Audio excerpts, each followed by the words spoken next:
తర్వాత నెక్స్ట్ ఏంటి అంటే నాకు దారి కనపడలేదు. మహా అయితే కనుక ఒక సబ్ లెఫ్టినెంట్ గానో మళ్ళీ నేవీలోనో పడవల్లోనో ప్రయాణం చేయాలి, షిప్పులో.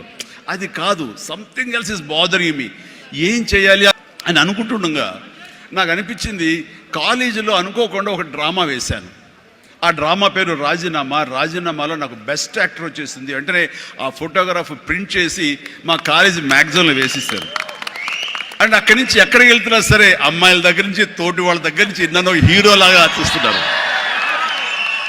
అబ్బా రాత్రి డ్రామా చూసాము, ఆ చైర్మన్ పాత్రలు అదరగొట్టేసా, చాలా బాగుంది అంటుంటే అప్పటిదాకా ఎవరు నన్ను అలాగ చూడని వాళ్ళు ప్రతి ఒక్కరి నడుచుకుంటూ వెళ్తుంటే, సైకిల్ మీద వెళ్తుంటే నన్ను అలాగ చూస్తారు. ఆ చూపులో అందమైన అమ్మాయిలు అలా ఇంకా చూస్తుంటే ఇంకా ఖుషిగా అనిపించేది. వావ్, అది ఎంత ఎంకరేజింగ్గా ఉండేదంటే ఎస్, నా ఫ్యూచర్ యాక్టింగ్ అయితే ఎలా ఉంటుంది అన్నది అక్కడ సీడ్ పడింది. అక్కడి నుంచి నా ఇంట్రెస్ట్ డెవలప్ అయింది. అక్కడి నుంచి సినిమాలు చూడటం, సినిమా మీద దృష్టి పెట్టడం జరిగింది.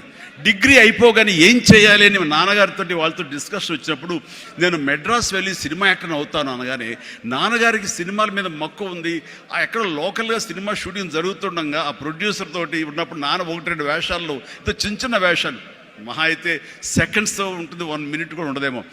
ఏ సెంటర్గా నాకు ఇది ఎందుకు చేయకూడదు, చెయ్యొచ్చురా, కానీ అది మన ఏరియా కాదు, మనకు ఎవరు తెలిసిన లేరు, అక్కడ దిక్కుముక్కు లేదు, నీకు ఎవరు ఆసటగా నిలబడతారు, బాసటగా నిలబడతారు, ఎవరిని చేయూతనిస్తారు, చాలా కష్టం, ఎక్కడో అన్నోన్ ఫీల్డ్కి వెళ్ళి నువ్వు రాణించగలవా, ఒంటరిగా వెళ్తున్నావు అని అంటే ఏదో గట్ ఫీలింగ్, నేను రాణిస్తాను అన్న నమ్మకం, నేను వస్తాను అన్న నమ్మకం.